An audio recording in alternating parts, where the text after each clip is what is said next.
भगवान को असीमित कृपा को फलस्वरूप कर्ता परिवारजन द्वारा आयोजना गरिएको श्रीमद् भागवत महापुराण सप्ताह ज्ञान सत्र को आज हामी अन्तिम दिन को दिवाकालीन बसाइमा छौं। आज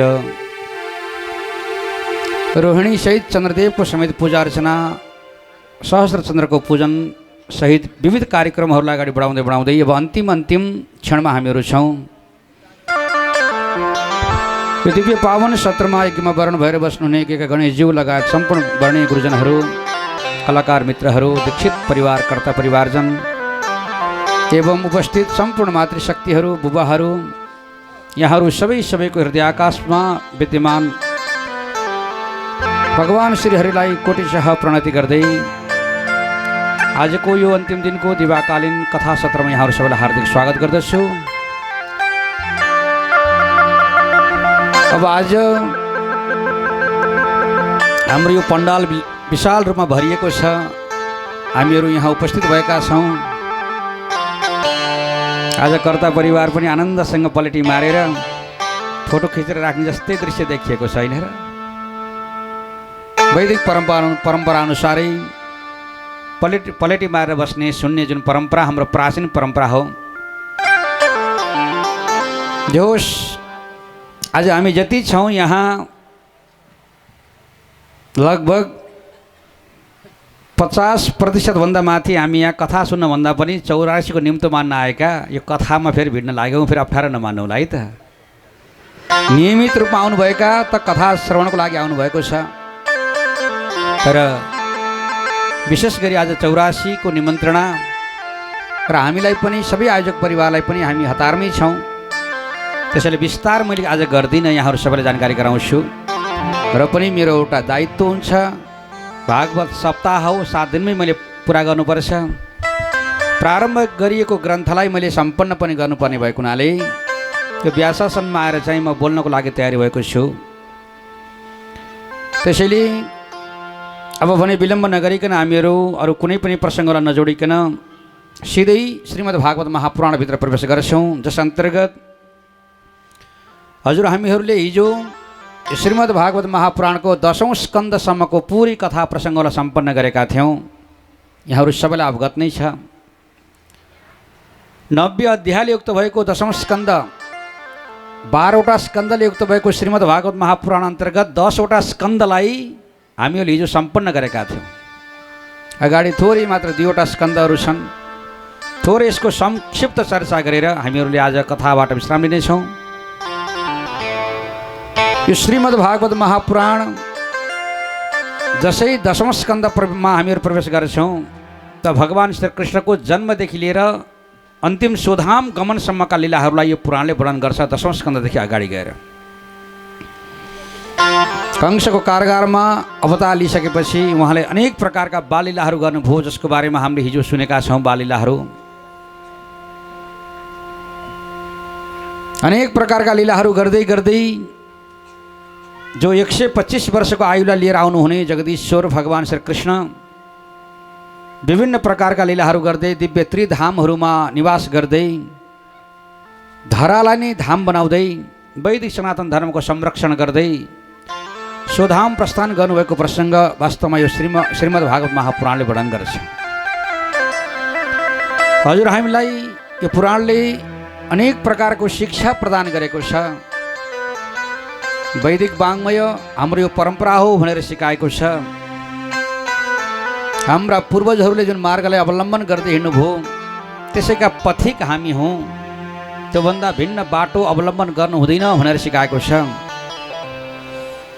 प्रकृति, विकृति, संस्कृति जस्ता यी अन्यतम जुन शब्दहरू छन्, प्रयोगमा आउने शब्दहरू, प्रत्येक शब्दहरूको अर्थको विषयमा चिन्तन गर्न सिकाएको छ हामीलाई। हामीले जानेका छौँ प्रकृति भनेर कहिलेकाहीँ प्रयोग गर्छौँ, कहिले विकृति भनेर होइन र कहिले संस्कृति भनेर प्रयोग गर्छौँ। मैले विभिन्न ठाउँमा भन्ने पनि गर्छु, प्रकृति एउटा स्वभावको नाम होइन र। भोक लाग्यो भने खानु एउटा प्रकृति हो। कहिलेकाहीँ भोक लाग्छ, खान मन लाग्छ, खाइयो, यो प्रकृति हो, हुन्छ भने विकृति भनेको के होला, संस्कृति भनेको के होला? प्रकृति भनेको भोक लाग्यो भने खानु है, त्यसलाई मात्र थोरै चिन्तन गरौँ त। प्रकृति भनेको भोक लाग्यो भने खानु। संस्कृति भनेको के हो त भने भोक त लाग्यो, अन्न पनि अगाडि छ, तर त्यो अन्नलाई एक्लै नखानु, बाँडेर खानु, यो हाम्रो एउटा संस्कृति हो। खान त पर्यो, तर पाइएको अन्नलाई फेरि पुनः कोही दायाँ बायाँ अघि पछि कोही छन् कि त भनेर बाँडेर खाने जुन शिष्टाचारको एउटा सभ्यता सिकाउँछ, जसलाई हामीले संस्कृति भनेर भन्ने गर्छौँ। भने विकृति भनेको भोक लागेको छ, अगाडि अन्न छ, खाँदा खाँदा पेट पनि भरिएको छ, तर पनि अझै जबरजस्ती बला थपिरहनु, जसलाई के भनिन्छ? विकृति भनिन्छ, जसले रोग निम्टाउँछ। जो कि हामीलाई आवश्यकता छैन जुन चिज, जुन कार्य जबरजस्ती कसैको लहीमा लागेर आवश्यकताभन्दा बढी कार्यमा प्रवृत्ति हुनु, जसलाई विकृति भनेर पनि बुझ्न सक्छौँ हामीहरूले। अर्थात् कि यसलाई सजिलोसँग बुझ्नु पर्दा आफ्नो परम्परालाई चाहिँ स्वीकार गर्नु संस्कृति हो। प्रकृतिले हामीलाई अनेक प्रकारका मार्गहरू प्रशस्त गरेका छन्। ती सबै मार्गहरू मध्येमा यो वेदोक्त छ कि छैन, यो युक्ति सम्बद्ध छ कि छैन, यी दुई कुरालाई विचार गरेर बल्ल त्यो कार्यमा चाहिँ अगाडि बढ्नु भनेर यो श्रीमद् भागवत महापुराणले हजुर हामीलाई उपदेश प्रदान गरेको छ। यिनै चर्चा परिचर्चाहरू गर्दै गर्दै हामी हिजो 10औं स्कन्धसम्मको कथा प्रसङ्गलाई सम्पन्न गरेका थियौँ।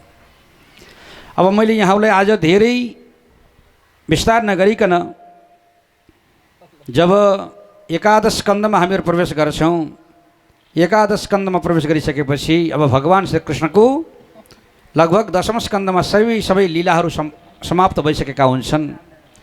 एकादश स्कन्धमा गइसकेपछि भगवान् श्रीकृष्णले आफ्नो कर्तव्य मेरो पुरा भयो भन् ठानेर अनि स्वधाम जाने तयारी गर्नुहुन्छ। जब स्वधाम प्रस्थान गर्छु, मैले अब 125 वर्षको आयुलाई मैले व्यतीत गरेँ। मैले धर्म संरक्षणको निमित्त अनेक प्रकारका कर्महरू गरेँ। कौरव पाण्डव बीचको जुन समस्या थियो, त्यो समस्याको समाधान गराएँ। सबै कर्महरूलाई मैले पूर्ण गरेँ। अब म स्वधाम जान्छु भनेर भगवान् श्री कृष्णले स्वधाम जाने तयारी गर्नुभयो, जसको फलस्वरूप के भयो त भने उहाँको सङ्कल्प अनुसार नै अनेक प्रकारका ऋषि महर्षिहरू द्वारिकामा आए, जहाँ भगवान् श्रीकृष्णको दिव्य धाम थियो, निवास स्थान थियो। त्यही नजिकै रहेको समुद्री किनारमा जसलाई पिण्डारक नाम गरेको क्षेत्र भनेर भनिन्थ्यो। पहिला त भगवान् श्रीकृष्णको त्यो द्वारका धाममा ऋषि महर्षिहरू चाहिँ चतुर्मासा व्रत गर्ने भन्ने लक्ष्य राखेर आउनुभयो। भगवान् श्रीकृष्णले पनि यही भूमिमा बस्नुहोस् भनेर त्यो पिण्डारक नाम गरेको भूमिमा निवास स्थान प्रदान गर्नुभयो। ऋषि महर्षिहरू त्यहाँ बसिसकेपछि 4 महिना चतुर्मासा गर्ने भन्ने चलन हुन्छ। यहाँले सुन्नुभएको छ होला, हरिशयनीदेखि लिएर हरिबोधनी एकादशीसम्मको 4 महिनाको समय। जति बेला सन्त महात्माले नदी नाला पार नगर्नु, एकै ठाउँमा बस्नु, सत्सङ्ग गर्नु भनेर यी शास्त्रहरूमा वर्णन भए बमोजिम हाम्रा गुरुदेवहरू पनि कुनै एक ठाउँमा बस्ने, आत्मचिन्तन गर्ने, ब्रह्मचिन्तन गर्ने, आध्यात्मिक चर्चा गर्ने परम्परा अनादिकालदेखि अनवरत रूपमा वर्तमानसम्म अहिले चलिआएको छ। त्यही अनुसार नै सन्तहरू पनि पिण्डारक नाम गरेको भूमिमा आए तपस्याकै चतुर्मासाको निमित्त। आइसकेपछि भगवान्ले स्थान पनि दिनुभयो। भगवान् श्रीकृष्णका त अब धेरै पत्नीहरू थिए, यहाँले जान्नुभएको छ। मैले हिजो कथामा संक्षिप्त रूपमा भनेको छु, किनकि भगवान् श्रीकृष्णका प्रत्येक लीलाहरू अनुकरणीय छैनन्, श्रवणीय छन् भनेर पनि मैले हिजो सङ्केत गरेको थिएँ। श्रवण गर्न योग्य छन्। उहाँले आफ्नो सर्वशक्तिमत्ता व्यक्त गर्नुभएको छ, प्रदर्शन गर्नुभएको छ। कृष्ण अवतारमा 16,108 पत्नीहरू भगवान् श्रीकृष्णका भनेर हिजो हामीले कथामा सुन्यौँ होइन र? हुन त 16,108 त यो भागवतले केवल भन्छ, तर भगवान्का त 16,108 मात्रै होइन, अनन्त छन्। मानौ 84 करोडै भगवान्का चाहिँ पत्नीहरू छन्, किनकि पति भगवान् एउटै हुनुहुन्छ। सबैको पति भनेको पाति ती पति जसले संरक्षण गर्छ त्यो पति हो। हजुर हामी सबैको संरक्षक भनेकै भगवान् श्रीकृष्ण भनेपछि हजुर हामी सबै उहाँका चाहिँ अर्धाङ्गिनीको रूपमा रह्यौँ, अङ्गको एउटा टुक्राको रूपमा हामीहरू रह्यौँ भने हजुर हामी सबैको पति भनेकै भगवान् श्रीकृष्ण हुनुहुन्छ। भने पुराणले 16,108 वर्णन गर्नु त कुनै नौलो कुरो हुँदै भएन होइन र। यदि त्यो नौलो कुरो यदि लाग्छ भने पनि भगवान् श्रीकृष्णको त्यो सामर्थ्यता हो। उहाँले एकै पटकमा एउटै मुहुर्तमा आफू पनि 16,100 बनेर ब्रह्मासुरद्वारा बन्दी बनाइएका 16,100 ती राजकन्याहरूलाई एकै पटक सिन्दुर राखेर विवाह गर्नुभएको प्रसङ्ग पुराणले वर्णन गर्छ। त्यसले गर्दा भगवानमा त्यो सामर्थ्य थियो, शक्ति थियो। जति स्त्री छन् त्यति नै स्वयं पुरुष बनेर सबै स्त्रीहरूमाथि, सबै प्रकृतिहरूमाथि जय प्राप्तिको निमित्त अर्थात् सम्पूर्ण प्रकृतिहरूलाई शक्ति प्रदान गर्नको निमित्त जगदीश्वरले गर्नुभएका जुन कार्यहरू छन्, जसलाई हेर्दा भगवानका पत्नीहरू 16,108 मात्र नभएर अनन्त पत्नीहरू छन् भन्ने कुराको सङ्केत हामीले पनि देख्न सक्छौँ, बुझ्न सक्छौँ। जो होस्, यी अनेक पत्नीहरूमध्ये भगवानका चाहिँ 16,108 पत्नीहरूबाट क्रमशः धेरै 10-10वटा पुत्रहरू पैदा भएको कुरा यो पुराणले वर्णन गर्छ। हिजो दशम स्कन्दमा यी प्रसङ्गहरू आएका थिए, जसमा 16,108 पत्नीहरूबाट 10-10 पुत्रहरू पैदा हुँदै गर्दा 1,61,080वटा त पुत्रहरू मात्र हुन्छन् भगवान् श्रीकृष्णका। भने सँगसँगै सबैबाट एक एक पुत्रीहरू पनि भएको, छोरीहरू पनि जन्मिएको प्रसङ्ग पुराणले वर्णन गर्छ। जोस् यी प्रसङ्गहरू वर्णन गर्दै जब हामी यो एकादश स्कन्धमा प्रवेश गर्दै गर्दा 56 करोड भगवान् श्रीकृष्णका वंश विस्तार भइसकेको थियो। 56 करोड यदुवंशीहरू भइसकेका थिए। भगवान् श्रीकृष्णले विचार के गर्नुभयो भने अब मैले धेरै कार्यहरू गर्नुपर्ने कर्महरू मैले गरेँ, स्वधाम जान्छु भन्दै गर्दा म मात्रै गएर भएन, मेरा यी वंशमा उत्पन्न भएका जो व्यक्तिहरू छन् नि, म गएँ भने म त भगवान् कृष्णको वंश भनेर यिनले उद्दण्ड मचाउँछन्, त्यही भएर यिनलाई पनि साथमा लगेर जान्छु भनेर उहाँले सङ्कल्प गर्नुभयो। सङ्कल्पको फलस्वरूप ऋषिहरू चतुर्मासा गर्नको लागि भगवानको धाममा आए। त्यही पिण्डारक नाम गरेको भूमिमा बस्ने ठाउँ दिनुभयो। त्यही बेलामा भगवान् श्रीकृष्णका पुत्रहरूले, जसमध्येमा जाम्बवतीका पुत्र साम्ब नाम गरेका पुत्र थिए।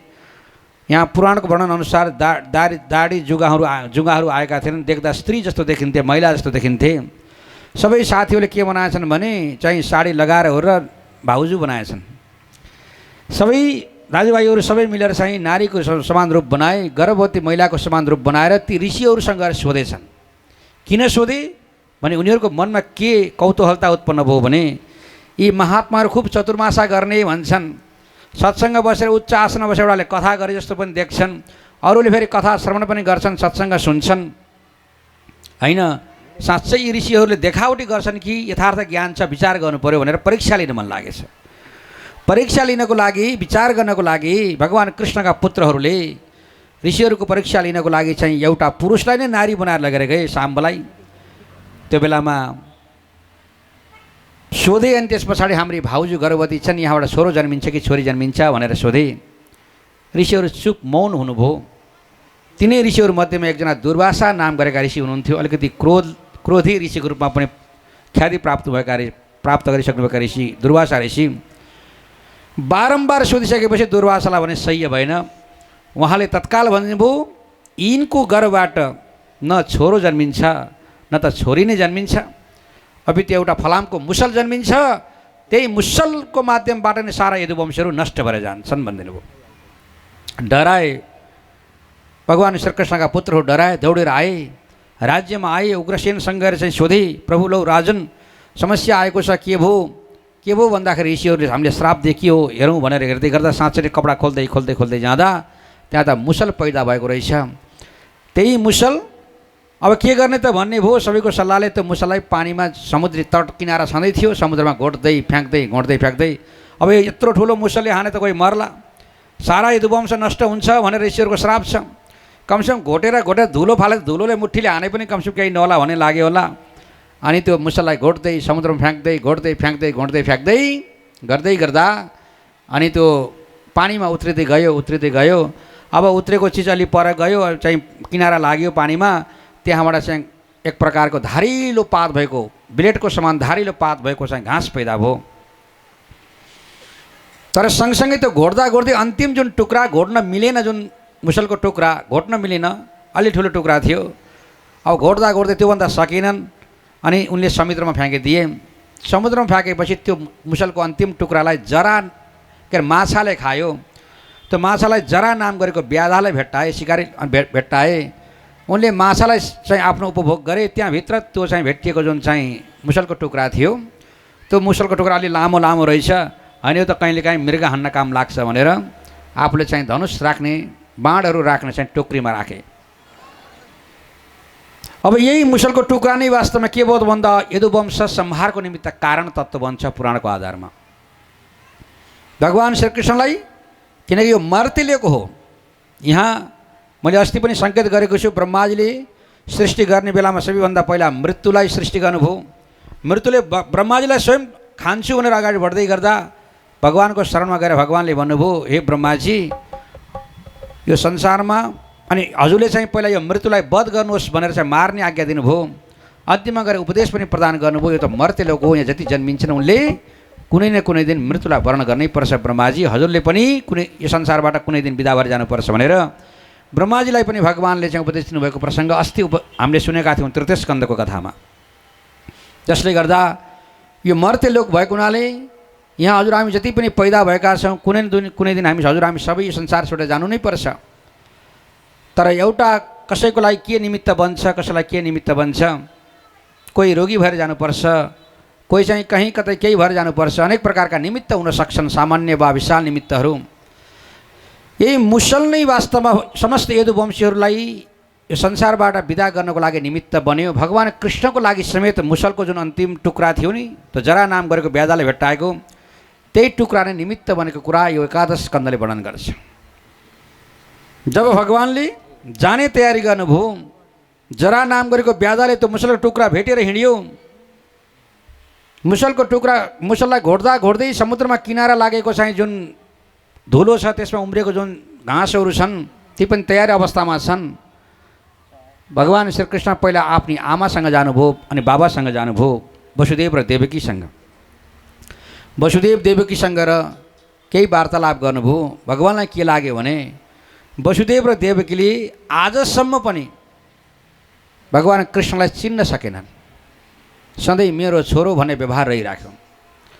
भगवान्ले तत्कालै गएर भन्नुभयो देवर्षि नारदजीसँग, हे नारदजी, अब अरूलाई त मैले उपदेश खुब दिएँ र आफ्नै आमा बाबा मैले दिएको उपदेश लाग्ला नलाग्ला, हजुर गएर मैले हजुरलाई ज्ञान दिएँ, उपदेश दिएँ, स्वरूपको बोध गराएँ, स्वरूपस्थ बनाएँ। अब हजुरले गएर मेरो मातापितालाई उपदेश प्रदान गर्नुहोस् भनेर देवर्षि नारदजीलाई आज्ञा गर्नुभयो भगवान्ले। त्यसपछि देवर्षि नारदजी गएर वसुदेव र देवकीसँग गएर चाहिँ यही आफ्नो स्वरूप सम्बन्धी विषयमा केही चर्चाहरू यहाँ अगाडि बढाउनु भएको छ। जसमध्येमा कवि हरि अन्तरिक्ष आदि गरेका नवयोगेश्वरको संवाद, जसमा निमि नाम गरेका राजा रानी चाहिँ नवयोगेश्वरको संवादको माध्यमबाट वसुदेव र देवकीलाई देवर्षि नारदजीले ज्ञानको उपदेश प्रदान गर्नुभयो। भागवत धर्मको स्वरूप के हो भन्ने कुराको उपदेश गर्नुभयो। जसमध्येमा निष्कर्षको रूपमा गएर भन्नुपर्दा यो भागवत धर्मको उपदेशको रूपमा यहाँ भगवान् श्रीहरिको शरणको सेवा गर्नु नै वास्तवमा भागवत धर्म हो भन्ने कुराको सङ्केत यहाँनिर गरिएको छ भागवतको यो भागवत धर्मको उपदेशको प्रसङ्गमा। हरि ओम, बोलो सच्चिदानन्द भगवानको। यसरी अब देवर्षि नारदजीले वसुदेव र देवकीलाई दिनुभएको उपदेश राजा निमि र नवयोगेश्वरको संवादको माध्यमबाट भागवतको धर्म के हो, जस अन्तर्गत कायेन वाचा मनसेन्द्रियर्वा भन्दै आफूले गरेका कर्महरू समर्पण भावले गर्नु भने यसको सङ्केत यहाँनिर गर्नुभएको छ। त्यस्तै गरेर माया भनेको के हो, मायाको स्वरूप के हो, हामीले हिजो अस्ति नै चर्चा गरेका छौँ। त्यसको विषयमा यहाँ चर्चा परिचर्चाहरू हुन्छन्। आत्मतत्त्वको विषयमा उपदेशहरू यहाँनिर भएका छन् र सँगसँगै गइसकेपछि यी अनेक प्रकारका उपदेशहरू चाहिँ गर्दै गर्दै जानुभयो देवर्षि नारदजीले वसुदेव र देवकीलाई। अन्तिममा गएर भन्नुभयो, हे वसुदेव देवकी, अब हजुरले आफ्नो पुत्रलाई अहिलेसम्म भगवान् श्रीकृष्णलाई छोराको रूपमा हजुरले हेर्नुभएको छ, तर उहाँ सामान्य हजुरको मात्र पुत्र होइन। किनकि पहिला गोपी गीतमा पनि हामीले गाएका थियौँ, भनेका थियौँ, वर्णन गरेका थियौँ, नखलु गोपिका नन्दनो भवान अखिल देही नाम अन्तरात्म दृक् भनेर अखिल देहधारी प्राणी मात्रको चाहिँ अन्तर आत्माको द्रष्टा हुनुहुन्छ हजुरको पुत्र भनेर वसुदेव र देवकीलाई देवर्षि नारदले उपदेश प्रदान गर्नुभयो।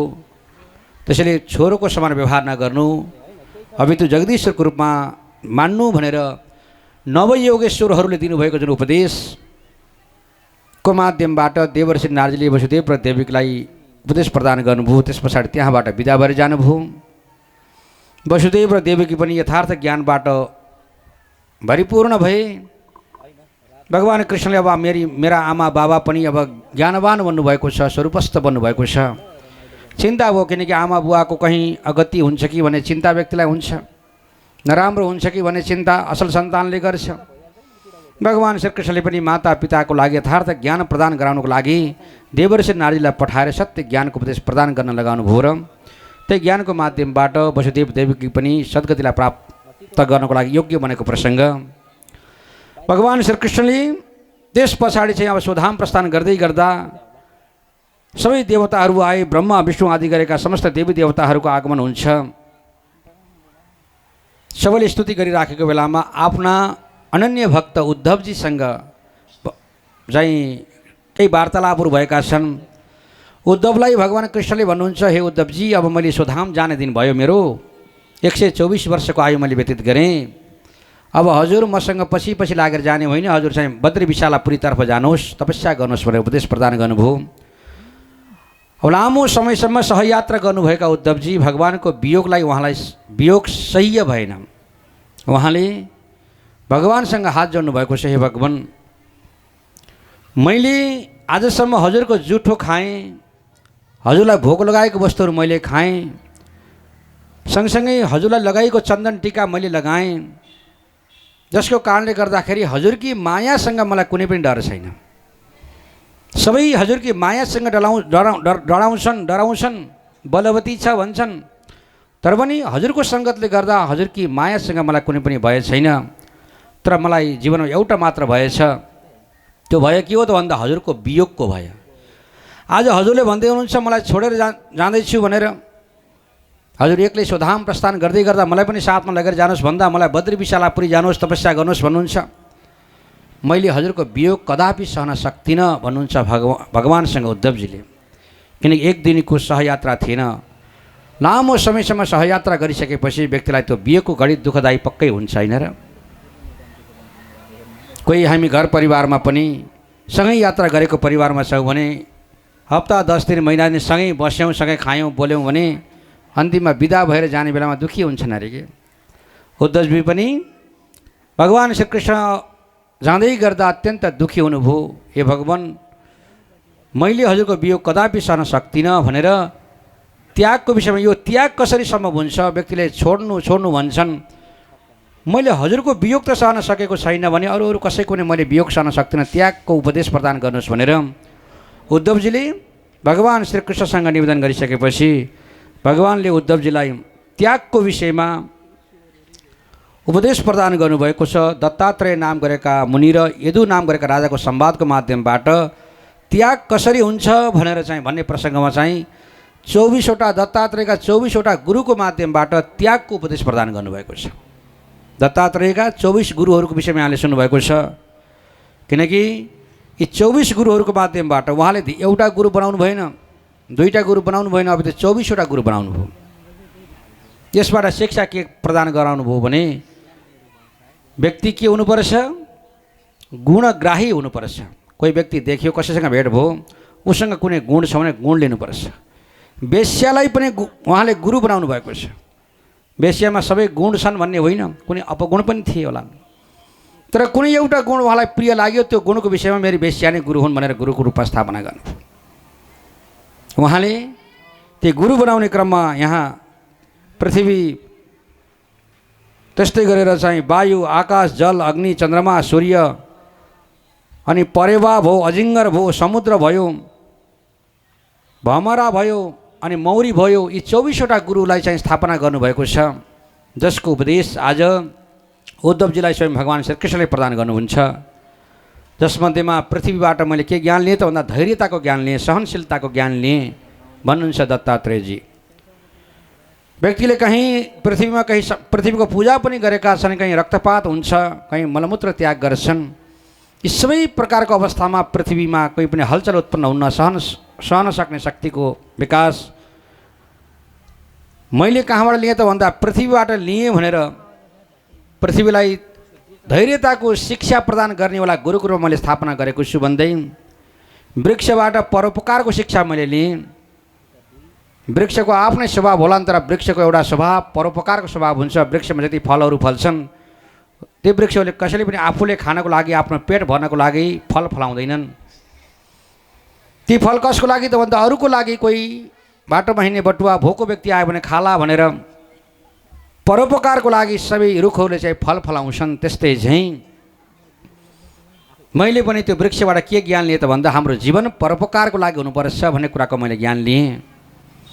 धन सम्पत्ति कमाएर केवल आफ्नो जीवन निर्वाहको लागि मात्र होइन, दिन दुखी गरिबहरूको लागि पनि केही 2-4 पैसा अथवा आफ्नो परिश्रम, आफ्नो पसिना खर्च गर्न सक्यो भने बल्ल मानव जीवन सार्थक हुन्छ। परोपकारको लागि यो जीवन बनोस्। यो शिक्षा मैले कहाँबाट लिएँ त भन्दा वृक्षबाट लिएँ, रुखहरूबाट लिएँ भन्नुहुन्छ उहाँले। सन्त महात्माहरूले पनि यही परोपकारको भावलाई लिएर नै यात्रा गर्नुहुन्छ र हामीलाई यही उपदेश प्रदान गर्नुहुन्छ। हिजो पनि यहाँ श्रद्धेय स्वामीजी महाराजजीको आगमन भयो। अत्यन्त पावन अवसरमा हामीले केही दार्शनिक चर्चाहरू सुन्ने पनि अवसर प्राप्त गऱ्यौँ। उहाँले यही कुराको सङ्केत पनि गर्नुभएको थियो। जब हजुर हामीले कुनै पनि दान गर्दा, कसैलाई दिँदा पात्रमा दिएका छौँ कि कुपात्रमा दिएका छौँ विचार गर्नुपर्छ भन्छ पुराणले।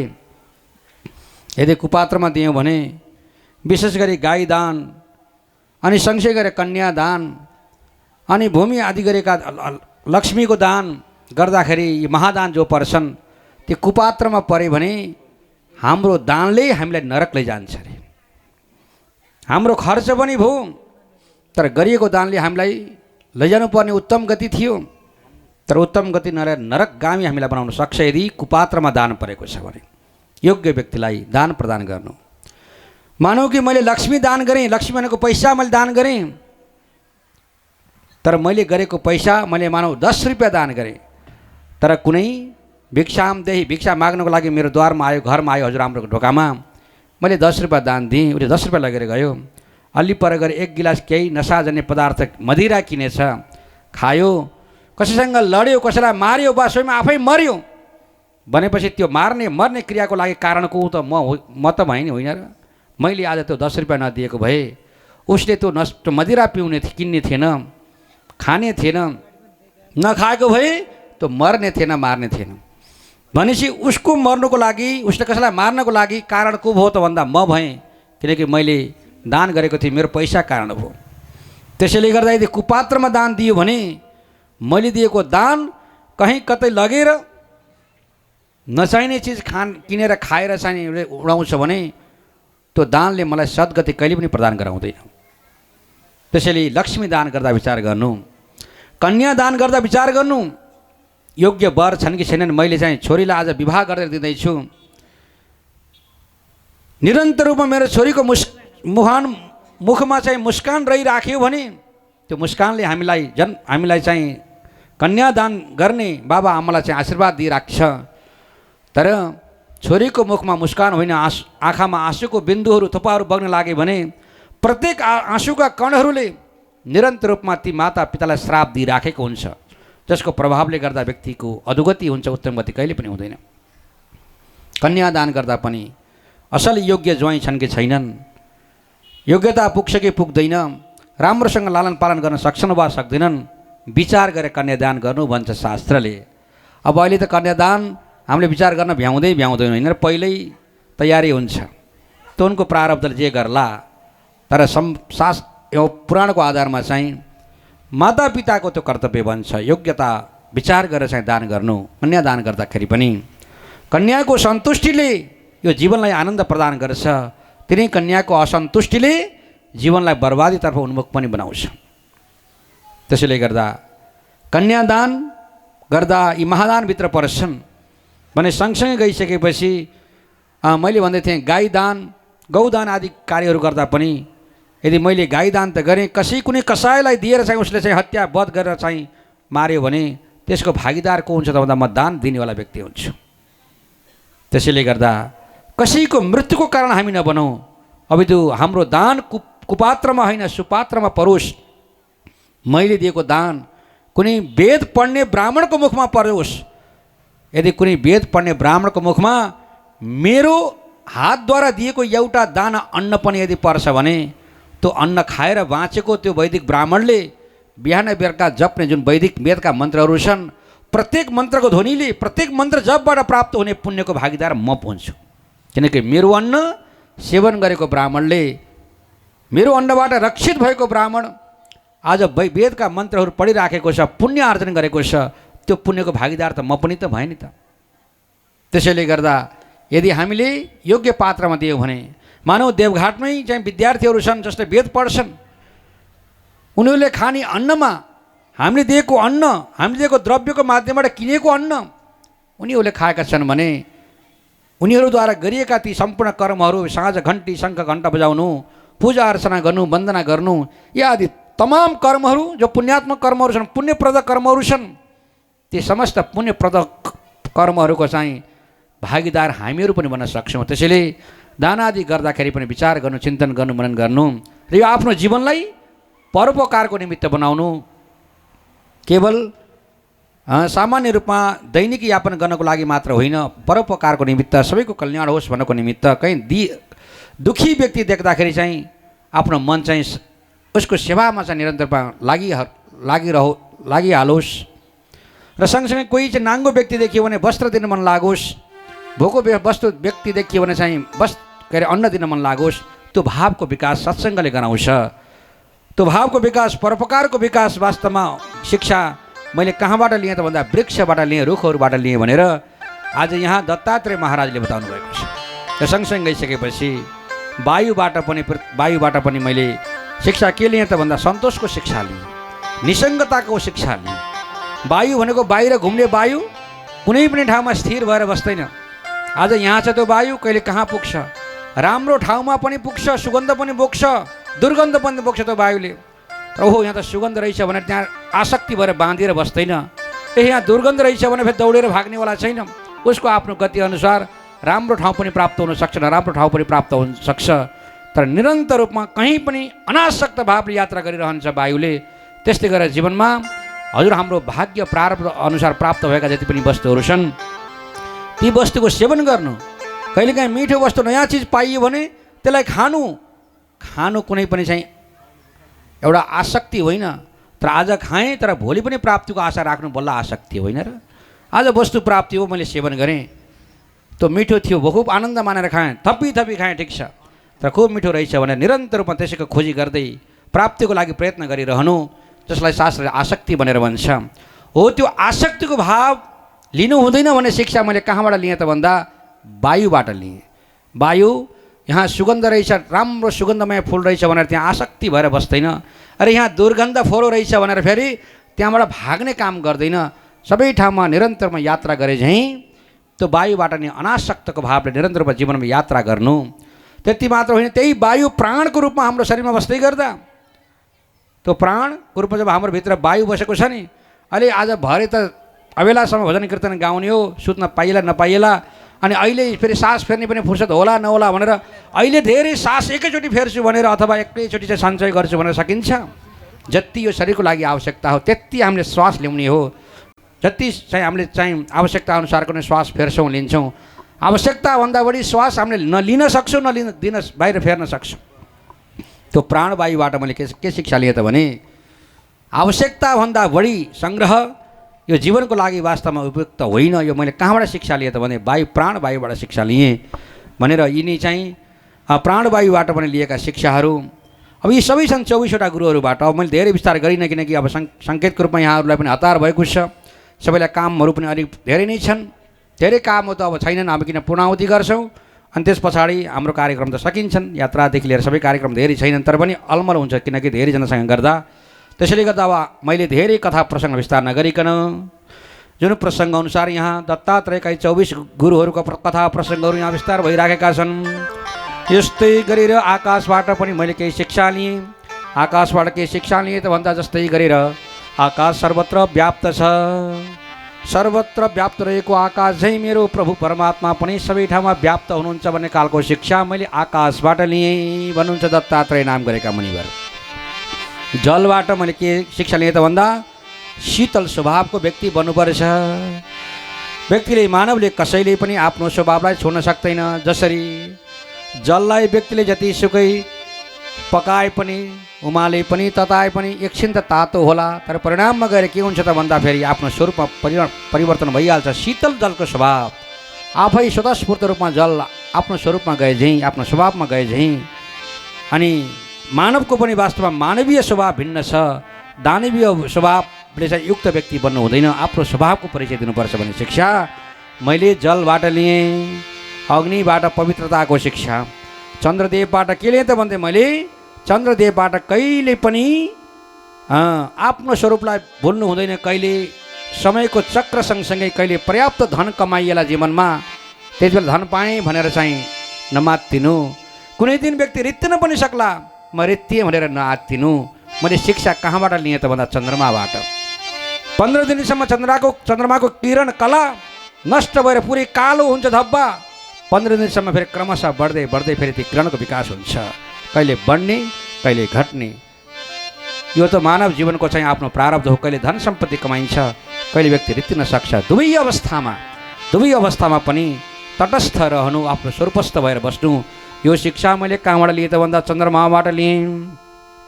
त्यस्तै गरेर धेरै छन् यहाँनिर। यहाँ परेवाको प्रसङ्ग आउँछ, परेवाबाट पनि अनि चाहिँ मैले चाहिँ कहीँ प्रति आसक्ति हुनु हुँदैन भन्ने खालको शिक्षा लिएँ भने सङ्केत हो यहाँनिर। यो कथा अलि लामो पनि छ।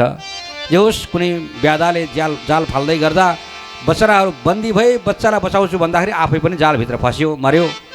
अरूको संरक्षण गर्छु भन्दै यी छोराहरूको लागि अथवा कसैको लागि भन्दै भन्दै कहिले आफ्नो कल्याणको लागि सत्कर्म गरेन, आफ्नो लागि पनि कर्म गर्नुपर्छ भन्ने शिक्षा मैले परेवाबाट लिएँ। अजिङ्गरबाट पनि, अजिङ्गर एकै ठाउँमा बस्छ, जो वस्तु प्राप्त हुन्छ त्यसलाई सेवन गर्छ। त्यस्तै गरेर आफ्नो प्रारब्ध भाग्य अनुसार जुन वस्तु प्राप्त हुन्छन् त्यसलाई उपभोग गर्नु, आफ्नो भाग्यमा भएको वस्तु प्राप्ति हुन्छ भनिन्छ नि हैन र।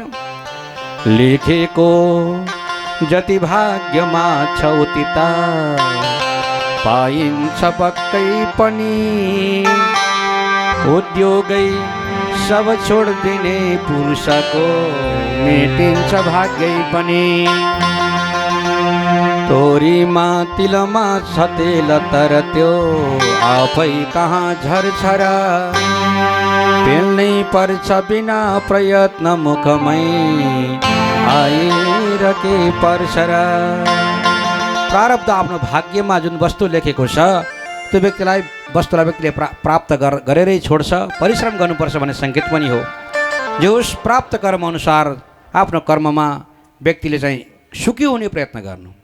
किनकि व्यक्ति सुखी हुनको लागि थोरै विचार के आउँछ भने उपनिषदहरूमा 3वटा जुन मार्ग छन् नि, कर्म मार्ग, भक्ति मार्ग र ज्ञान मार्ग भनिन्छ। कर्म मार्गको व्यक्तिहरूले आफ्नो मार्गमा विश्वस्त छन् र सुखी हुन्छन्। उनीहरूले के भन्छन्, यदि कर्म मार्गमा विश्वास गर्ने व्यक्तिहरूले भन्छन् रे मेरो कर्म नै यस्तै थियो, मैले जो कसैलाई दुःख दिएको थिएँ आज दुःख पाएँ। यदि जीवनमा दुःख आयो भने, सुख आयो भने मैले कसैलाई सुख दिएको रहेछु, आज मैले चाहिँ सुख उपभोग गर्दैछु। कर्म मार्गप्रति विश्वास गर्ने व्यक्तिले कर्मलाई विश्वास गर्छन्, अरू कसैलाई पनि दोष दिँदैनन्। सुखस्य दुःखस्य न कोपी दाता, सुख र दुःखको दिनेवाला अरू कोही व्यक्ति होइन भनेर विश्वास गर्छन्। मेरो कर्म हो, जुन कर्मले मलाई आज के दिएको, कहिले दुःख कहिले सुख दिएको छ। भक्ति मार्गलाई अवलम्बन गर्ने व्यक्तिहरूले के भन्छन् भने यो संसारमा सबै गर्ने गराउने भनेकै ईश्वर हो, अरू कसैले पनि केही गर्न गराउन सक्दैन भने मेरो जीवनमा दुःख आएको छ भने पनि ईश्वरले नै मलाई दुःख दिएको छ। किन दुःख दिएको छ त भन्दा ईश्वरले मैले हिजो कसैलाई दुःख दिएको थिएँ जसको परिणाम आज दुःख प्रदान गरेर मलाई आज पखाल्दैछ, सबै दुःखहरू नष्ट गर्दैछ। यो प्रभुको म माथिको दया हो, करुणा हो भनेर भक्ति मार्गलाई अवलम्बन गर्ने व्यक्तिले दुःख र सुखको कारण अरू कसैलाई, बाबा आमा बाबु कसैलाई होइन, आफ्नै कर्मलाई आफूलाई नै, अर्थात् कि स्वयं भगवान्ले नै मलाई चाहिँ दुःख दिएर अथवा मेरो पाप पखाल्दै हुनुहुन्छ भन्ने खालको भाव बनाउँछ अरे। ज्ञान मार्गलाई अवलम्बन गर्ने व्यक्तिहरू त संसारमा यो शरीरसँग मेरो कुनै सम्बन्ध छैन भनेर दुःख सुख शरीरको धर्म हो, कहिले सुख कहिले दुःख भए पनि शरीरलाई हुन्छ मलाई हुँदैन भनेर विश्वास गर्छ। आज यहाँ यही कुराको सङ्केत गर्दै भन्नुभएको छ, जीवनमा भइआइ पनि जति पनि सुख दुःखहरू छन् त्यसमा चाहिँ सहज रूपले चाहिँ जीवनयात्रा अगाडि बढाउनु, आत्तिने मात्तिने काम नगर्नु। याद गरेका पुतलीबाट मैले पुतली बत्ती बलेको हुन्छ, बत्तीमा उज्यालो समात्न जान्छु भन्छ बिचरा, त्यही बत्तीमा परेर मर्छ। रूपमा आसक्ति भएर पुतलीले मृत्युलाई वर्ण गर्छ, त्यसैले कुनै पनि रूपमा आकर्षित नहुनु। राम्रो छ राम्री छ भनेर रूपको पछि होइन, किनकि रूप त आज छ भोलि रित्तिन सक्छ। जुन चिज सदा सर्वदा रहँदैन, रूप बल धन यो आज छन् भोलि रित्तिने वस्तुहरू हुन्, यिनीहरूलाई हेरेर चाहिँ अभिमान कहिले पनि नगर्नु। यो सङ्केत पनि वास्तवमा यहाँबाट गर्नुभएको छ। हामीले हिजो कंशलाई उद्धार गर्दै पनि यही ज्ञान प्राप्त गरेका थियौँ। कंश भनेको अहङ्कारकै प्रतीक थियो। भागवतले हामीलाई अहङ्कार नगर भनेर पनि उपदेश प्रदान गर्न खोजेको। यस्तै गरेर यी अनेक प्रकारका मौरीको समान मौरीबाट मैले सङ्ग्रह आवश्यकताभन्दा बढी सङ्ग्रह नगर्नु, मौरीबाट मैले शिक्षा लिएँ। जसरी मौरीले सङ्ग्रह गर्छ बिचरा आफै खान पाउँदैन, अरूले खाइदिन्छन्। त्यस्तै चाहिँ सङ्ग्रह गऱ्यो छोरालाई नातिलाई पनातिलाई मर्ने बेलामा रित्ति जानुपर्ने स्थिति पनि आउन सक्छ। त्यसैले विचार गर्नु चिन्तन गर्नु भन्ने कुराको शिक्षा मौरीबाट मैले प्राप्त गरेँ। अब यहाँ वेश्याबाट पनि शिक्षा प्राप्त गर्नुभयो। प्रसङ्ग के छ भने वेश्याले देह व्यापार गर्ने, घरबाट बाहिर निक्लेर रातभरि कोही परपुरुषको प्रतीक्षा गरेर बसेकी, बिहान उज्यालो भयो कोही पनि आएनन्, दुःखी भएर घर फर्केर गई। त्यो दृश्य देख्नुभएछ। अनि उहाँलाई के लाग्नु भने बिचरा रातभरि बसी केही पनि चाहेको वस्तु पाउन सकिन। त्यो वेश्याले तत्काल नै के निर्णय गरे त भने बेलुकादेखि बिहानसम्म मैले यहाँ बसेँ, तर मैले आफूले चाहेको सुख मैले पाउन सकिनँ। तत्काल निर्णय के गरेछन् भने आशा गरेर बस्नु व्यक्तिको लागि दुःखको कारण हुँदो रहेछ। प्रतीक्षा गरेर बस्नु दुःखको कडी रहेछ। व्यक्ति जब प्रतीक्षा गरिएर बसिरहन्छ, कसैको आधारमा बाँच्नु दुःखको कारण हो। अथवा यसरी पनि बुझ्न सकियो, कसैको आधारमा कसैको डिपेन्डेन्ट भएर बाँच्नु पर्यो भने जीवनमा दुःख आउँछ अरे। यहाँ उसले पनि यही शिक्षा प्रदान गरी पिङ्गला नाम गरेको वेश्याले, कोही व्यक्ति परपुरुष आउला को आउला को आउला, जसको निमित्त संसारका सबै पुरुषहरू पति थिए, घरमा एउटा मात्रै पति भएको भए पो त्यहीँनिर घरमा पति हुनुहुन्छ, एक आपसको दुःख हुन्छ। अरू धेरै पति बनाउँदै गर्दा ऊ आउँछ कि ऊ आउँछ कि कहिले आयो होला, तर कुनै दिन कोही पनि आएनन्। प्रतीक्षा गरेर रात्रिमा सुत्न पाइयो नचाहिने भन्नु पऱ्यो, कुनै आफ्नो इच्छा पुरा भयो। तत्काल निर्णय गरेछन् यो आशा गरेर बस्नु, प्रतीक्षामा बस्नु जीवनमा सबैभन्दा दुःख रहेछ। त्यसपछि सुख कहाँ छ त भन्दा प्रतीक्षा रहित आशा निराशा बनेर निराशी बनेर जीवनयापन गर्नु सुखको कारण हो भनेको खालको शिक्षा वेश्याले बाट प्राप्त भएको कुरा पनि यहाँ सङ्केत गर्नुभयो। यस्तै गरेर यी अनेक प्रकारका 24 गुरुहरूको उपदेश प्रदान गर्दै गर्दै भगवान् श्रीकृष्णले उद्धवजीलाई दिव्य ज्ञान प्रदान गर्नुभयो। भक्तको लक्षण, बद्ध भक्त मुक्त भक्तको लक्षण बताउनुभयो, सत्सङ्गको महिमा बताउनुभयो, कर्म कर्तव्यको आदिहरूको विषयमा अनेक प्रकारको उपदेश प्रदानहरू गर्दै गर्दै उद्धवजीलाई त्यहाँबाट विदा गर्नुभयो। ल जाऊ तिमी, अब म स्वधाम प्रस्थान गर्छु भनेर उद्धवजी अब विदा भएर हिँड्नुभयो। जाँदै गर्दा मनले त मानेको छैन, भगवानको वियोग मैले कसरी सहन सक्छु।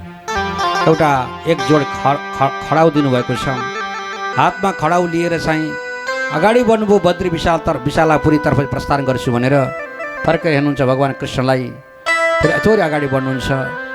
अनि कहिले पछि कहिले अघि हुँदाहुँदै जमिनमा लड्नुभयो, त्यहीँ धुलामले बन्नुभयो। हे भगवान्, हजुरको वियोग त मलाई अत्यन्त दयनीय कष्टकर बनेको छ। चिन्तित हुँदै हुँदै अब त्यो उद्धवजी त्यहाँबाट अगाडि बढ्दै अब बद्री विशालातर्फ प्रस्थान गर्नुभयो भने भगवान् श्रीकृष्ण भने सबै देवताहरूले स्तुति गर्दा गर्दै त्यहाँबाट स्वधाम प्रस्थान गर्नुभएको प्रसङ्ग यो पुराणले वर्णन गर्छ।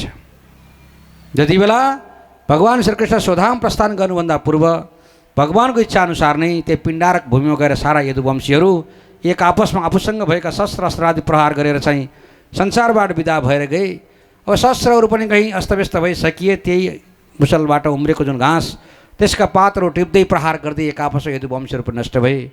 अनि भगवान् श्रीकृष्ण स्वधाम जाने तयारी गर्दै गर्दा पिपलको वृक्ष मुनि बस्नुभएको थियो। दुईटा बुढी औँला यसो हल्लाउँदै त्यो ब्यादाले त्यही मुसलको टुक्रालाई मृग सम्झेर, मृगको कान सम्झेर त्यो मुसलको टुक्रा प्रहार गर्यो। भगवान् श्रीकृष्णको बुढी औँलामा लाग्यो अनि त्यही निमित्त भयो। मैले त मृगलाई प्रहार गरेँ भने दौडेको, उहाँ त भगवान् कृष्ण हुनु रहेछ। बिचरा जरा नाम गरेको ब्यादा डरायो, भयभीत भयो।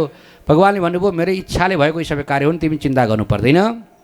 उनलाई पनि आशीर्वाद प्रदान गरेर सबैले स्तुति गर्दा गर्दै स्वधाम प्रस्थान गर्नुभएको प्रसङ्ग सँगसँगै श्रीमद् भागवत महापुराणको 11 स्कन्द समाप्त हुन्छ। जय बोलो भागवत भगवानको जय। अब 12 स्कन्दमा कलि धर्म, कलियुगमा हुने चाहिँ कलि धर्मको विषयमा चर्चा परिचर्चाहरू छन् र हुँदै हुँदै यिनी ज्ञानहरू प्रदान गर्दै गइसकेपछि राजा परीक्षितलाई सुखदेव भगवानले यो भागवत सुनाउनु भएको थियो। गङ्गाको किनारमा बसेर राजा परीक्षितलाई भागवत सुनाउँदा सुनाउँदै 7 दिन त व्यतीत पो भएछन् है, होइन र? 7 दिन सहजै व्यतीत भएछन् अरे राजा परीक्षितको जीवनमा पनि। सुखदेवले सोध्नुभयो, राजन तिमीलाई मैले भागवत सुनाएँ, अब केही सुन्न बाँकी छ? सोध्नुभयो। मलाई अब केही पनि सुन्न बाँकी छैन भन्नुभयो राजा परीक्षितले। किन भन्नुभयो? किनकि मलाई डर के को थियो? सर्पले टोक्छ र म मर्छु भन्ने डर थियो। मलाई यो 7 दिनसम्म कथा सुन्दाखेरि यो ज्ञान भयो, मर्ने त शरीर रहेछ, म त कहिले पनि न जन्मिने न मर्नेवाला रहेछु।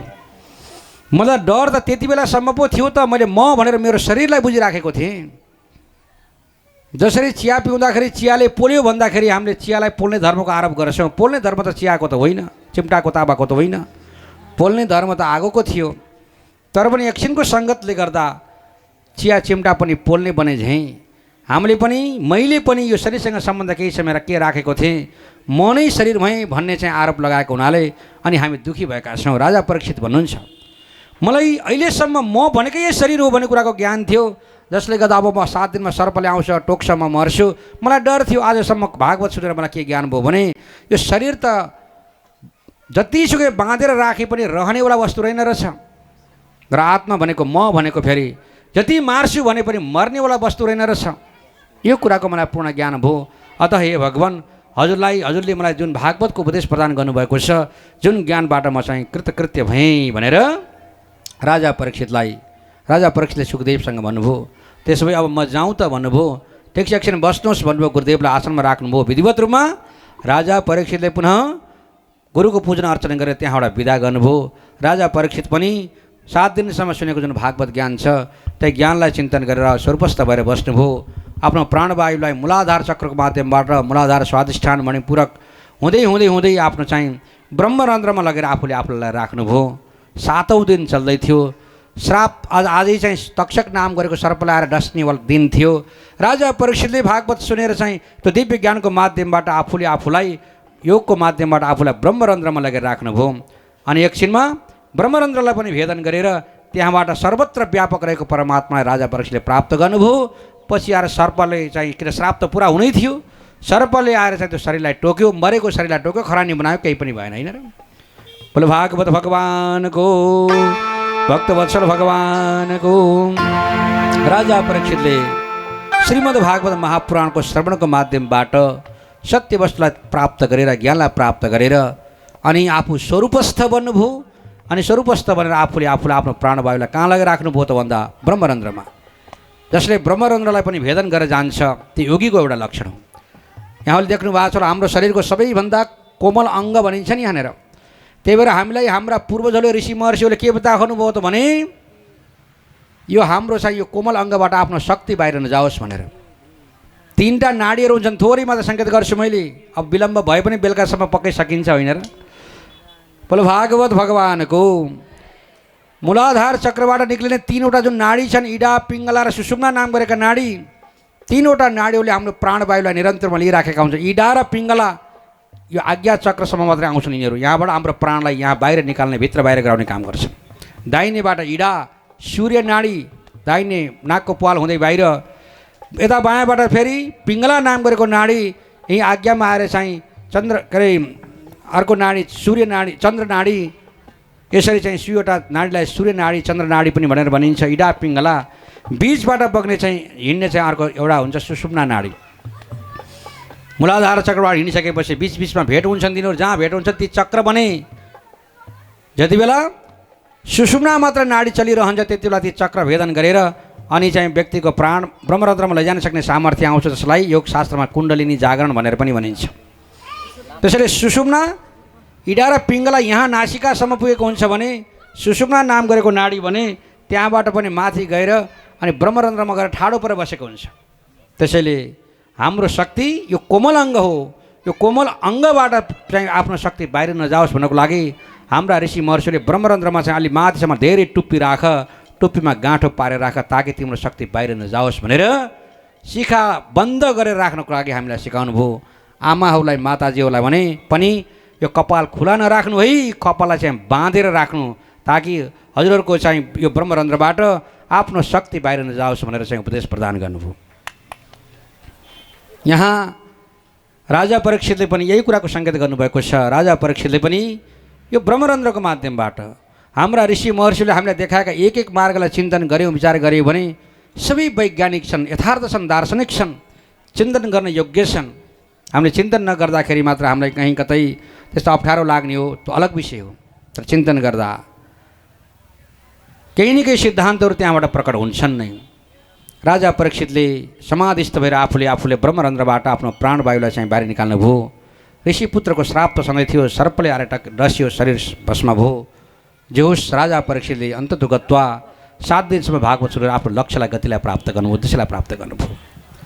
आज दीक्षित परिवार, कर्ता परिवारले पनि जुन लक्ष्यलाई लिएर चाहिँ आज श्रीमद् भागवत महापुराणको सङ्कल्प गर्नुभयो र आज लगभग पूर्ण गर्दै हुनुहुन्छ, उहाँहरूले पनि जुन लक्ष्यलाई लिएर चाहिँ यो सप्ताह अवधि यति बेला दीक्षित भएर बसेर चाहिँ पूर्ण गर्दै हुनुहुन्छ, उहाँहरूको लक्ष्य पूर्ण होस्। भगवान् श्री नारायणसँग हाम्रो पनि यही नै पुकारा छ, यही नै कामना छ। जसरी राजा परीक्षितले 7 दिनसम्म भागवत सुनेर लक्ष्यलाई प्राप्त गर्नुभयो, त्यस्तै यही गरेर यो परिवारले पनि आफ्नो लक्ष्यलाई सहजै रूपमा चाहिँ प्राप्त गर्नुहुनेछ। भगवान् श्री हरिसँग हामी सबै ब्राह्मणहरूको तर्फबाट भगवान् श्री यज्ञ पुरुषसँग यही नै हाम्रो निवेदन छ, प्रार्थना छ। यी सबै प्रसङ्गहरू वर्णन गर्दै गइसकेपछि भागवतमा फेरि सुतर सौनकको संवादको माध्यमबाट अन्तिममा गएर अलिकति फेरि सारांशको रूपमा यो वेदका शाखाहरूको विषयमा चर्चा, अर्थात् कि वेदमा रहेका जुन 1133 जुन शाखाहरू छन् मोटामोटी रूपमा रहेका पूर्वकाण्ड, संहिता भाग, मन्त्रभाग आदि आदिमा गरेर त्यसको विषयमा सङ्केत गर्नुभयो। र पुराणमा रहेका र अनि त्यस पछाडि वेदमा रहेका मन्त्रहरू मोटामोटी रूपमा वेदमा रहेका 1 लाख मन्त्रहरूको सङ्केत, पुराणमा रहेका 4 लाख मन्त्रहरूको सङ्केत, मार्कण्डेय पुराणको उत्पत्तिसँग जोडेका प्रसङ्गहरू वर्णन गर्दै गर्दै अन्तमा गएर अब हाम्रो अरू केही नै गर्न सकिन्छ रे भगवान् हजुरकै भर पर्ने हो, त्योभन्दा हामीसँग कुनै सामर्थ्य छैन भनेर भगवान्कै शरणमा पर्नुपर्छ भन्ने खालको बोध पनि यहाँ भागवत अन्तिममा गएर गर्नुभएको छ।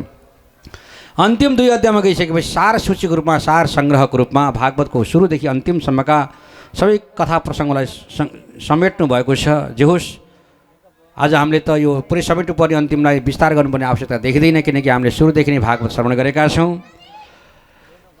यसरी निष्कर्षमा गएर भन्नुपर्दा प्रारम्भ सुतर सौनकको संवादबाट प्रारम्भ भएको श्रीमद् भागवत महापुराण 2 स्कन्धबाट शुक परीक्षितको संवादबाट अगाडि बढ्छ भने 3 स्कन्धमा गइसकेपछि उद्धव र विदुरको संवाद, विदुर र मैत्रेयको संवादबाट अगाडि बढेको भागवत 4 स्कन्धमा गएर फेरि शुक परीक्षितकै रूपमा परिणति हुन्छ। 7औं स्कन्धबाट देवर्षि नारजी र चाहिँ युधिष्ठिर बिचको भागवतले चाहिँ गति लिँदै गइसकेपछि फेरि अगाडि गएर यो 11 स्कन्धमा गएर भगवान् कृष्ण र उद्धवजीको भागवत, अन्तिममा गएर फेरि सुत र सौनकको संवादको माध्यमबाटै फेरि यो पुराणका शाखाहरू अनि वेदका पुराणमा रहेका मन्त्रको सङ्ख्याहरू, वेदका मन्त्रका सङ्ख्याहरूको वर्णन गर्दै गर्दै अन्तिममा गएर भन्नुहुन्छ श्रीमद् भागवतम पुराणममलं यद् वैष्णवानां प्रियं यस्मिन् पारमहंसमेकममलं ज्ञानं परं गीयते तत्र ज्ञानविरागभक्तिसहितं नैष्कर्म्यमाविष्कृतं तच्छृण्वन् विपठन् विचारेण पदो परो भक्त्या विमुच्यन्नरः।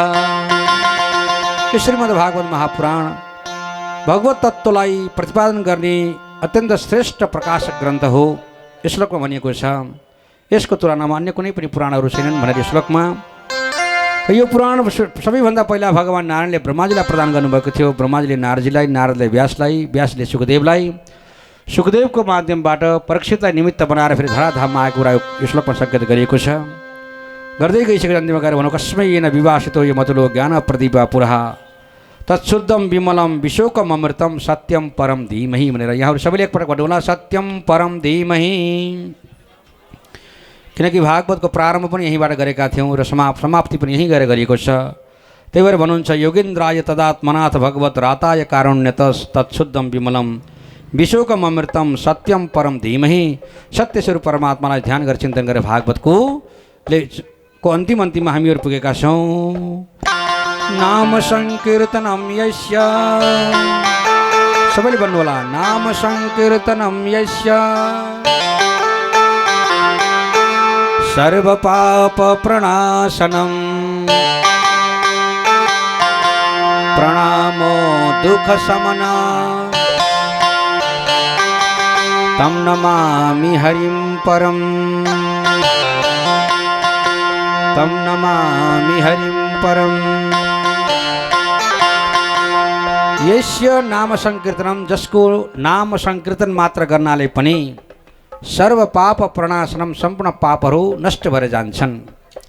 प्रणामो, प्रणाम गर्नाले, जसलाई प्रणाम गर्नाले, शिर झुकाउनाले अभिवादन गर्नाले दुःख समनः, सम्पूर्ण दुःखहरू समन भएर जान्छन्, नष्ट भएर जान्छन्। त्यस्ता भगवान् श्रीहरिलाई तम नमामि हरिं परम, तम हरिं नमामि, त्यस्ता भगवान् श्रीहरिलाई मैले नमन गर्छु, वन्दना गर्छु भन्दै श्रीमद् भागवत महापुराणले पूर्णता प्राप्त गरेको छ, सम्पन्न भएको छ।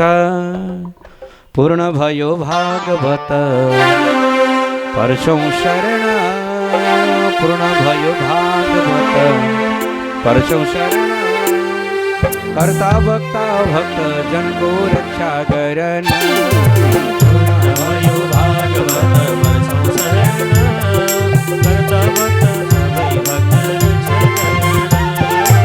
पूर्ण भयो भागवत परसौं शरण, कर्ता भक्त सबै भक्त रक्षा करन।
भागवत महापुराण को जय।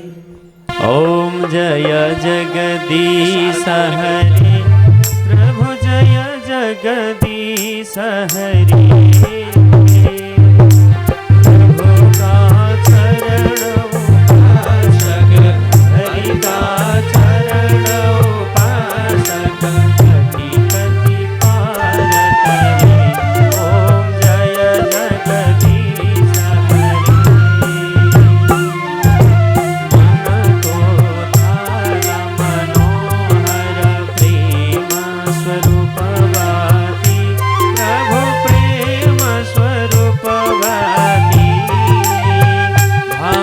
कपूर